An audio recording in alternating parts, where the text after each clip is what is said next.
Hello everyone, good morning সবাইকে। কেমন আছো তোমরা সবাই? আশা করছি সবাই খুব ভালো আছো এবং সুস্থ আছো। আর আমিও কিন্তু বেশ ভালো আছি। আর এই যে তোমরা যে ভিডিওটা এখন দেখছো সেটা কিন্তু উল্টো রথের দিনের ভিডিও। মানে উল্টো রথটা ছিল বোধহয় শনিবারে, হ্যাঁ শনিবারের ভিডিও এটা। তো যাই হোক, ভিডিও দিতে অনেকটাই লেট হয়ে গেল, কেউ কিছু মনে করো না। আর আমাদের ঘরে এরকম একটা জগন্নাথ দেবের মূর্তি আছে, যেটা আমাদের পুরীর থেকে আনা হয়েছিল। তো সেটারই জন্য একটা আমি মালা গেঁথে নিয়েছিলাম আর এরকম সুন্দর করে সাজিয়ে দিয়েছিলাম। আর পেছনের যে পেন্টিংটা তোমরা দেখতে পাচ্ছ, এটা একটা থালার মধ্যে, মানে মাটির থালির মধ্যে আমার ননদের মেয়ে দুষ্টু ও ও আর কি এঁকেছিল। তো যাই হোক, আজকে আমরা যাচ্ছি আমাদের ওই বাড়িতে, মানে বাবার বাড়িতে। আমি যাচ্ছি, পুপু যাচ্ছে মানে আমার মেয়ে, আর সঙ্গে যাচ্ছে আমার ননদের মেয়ে। তো আমি দেখো রেডি হয়ে গেছি, পুপুও রেডি হয়ে গেছে। আর এই একটাই ব্যাগ নিয়েছি, শুধুমাত্র পুপুর কিছু জামা কাপড় নিয়েছি, আর আমার ওখানে আছে কিছু, তো সেজন্য আমার জন্য আর কিছু নিইনি। যেহেতু আজকে শনিবার, আজকে দিন যাব, মাঝখানে একদিন থাকবো, রবিবার, সোমবারে বিকেলের দিকে বাড়ি চলে আসবো। তো সেই কারণে আর জামা কাপড় বেশি কিছু নিইনি। তো যাই হোক, চলো বেরোনো যাক। তো আমরা কিন্তু 11টার দিকে বাড়ি থেকে বেরিয়েছিলাম, আর 12টার মধ্যে এই বাড়িতে চলে এসেছি। তো আমরা পৌঁছেছি কিন্তু অনেকক্ষণই হয়ে গেছিলো, মানে দুপুরের পর বিকেল হলো, বিকেলের পরে সন্ধেও হয়ে গেছে। তার মধ্যে আমি আর কোনো ভিডিও করতে পারিনি। তো সন্ধ্যের পর থেকেই ঝিরিঝিরি করে বৃষ্টি পড়ছিল। তো এখানে আসা অ্যাকচুয়ালি মেলায় আসবো বলে এখানে এসেছিলাম। তো যেহেতু মেলায় আসবো বলে এসেছি, তো মেলায় না আসলে কি হয়, আমাদের ওখানে কিন্তু রথের মেলা হয় না, মানে যেখানে বিয়ে হয়েছে সেখানে কাছাকাছি কোথাও হয় না, একটু দূরে হয়। তো বিয়ের পর থেকে আজ পর্যন্ত শ্বশুরবাড়ি এলাকায় কোনো রথের মেলায় এখনও পর্যন্ত আমি যাইনি।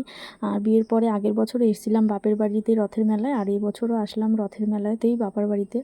তো যাই হোক, রথের মেলা তো নয়, দেখো কাদার মেলা, যে মনে হচ্ছে এত কাদা হয়েছে, আর লোকজনেরও ভিড় কিন্তু প্রচণ্ডই আছে। তো আমার এই যে দেওর, ওর জন্যই আমরা অপেক্ষা করছিলাম। ও যেহেতু আসলো, তো সেই জন্য আমাদের একটু লেট হলো আসতে। আর আসবো কী করে, বৃষ্টি হচ্ছিল সন্ধ্যের পর থেকে। তো বৃষ্টি একটু কমাতে আমরা বাড়ি থেকে বেরিয়েছিলাম। তো বাড়ি থেকে বেরোনোর পর আবার দেখছি মানে হালকা হালকা বৃষ্টি পড়ছে ঝিরিঝিরি করে। তো তাই আমরা এই দোকানটার এখানে অনেকক্ষণ দাঁড়িয়েছিলাম বৃষ্টি কমা পর্যন্ত।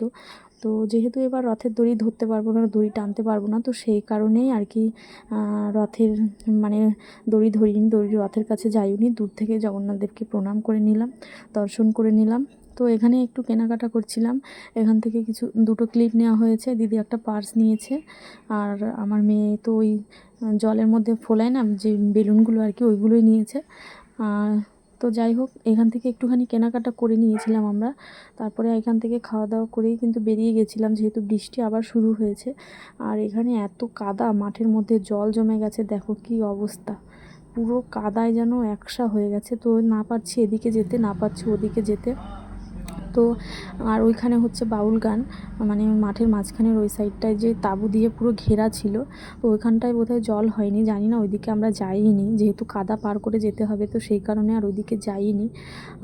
তো আমরা দেখো এখান থেকে বেরিয়ে পড়েছিলাম।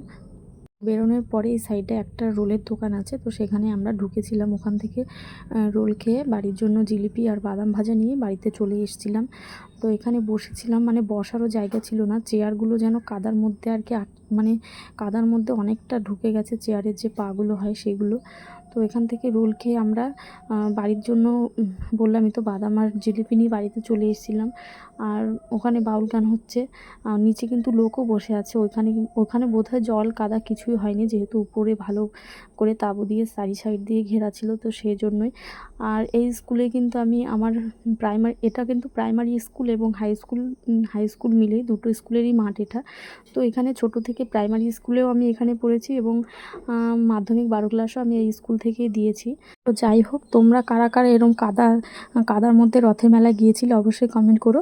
তো চলো টাটা বাই বাই, ভিডিওটা এই পর্যন্তই।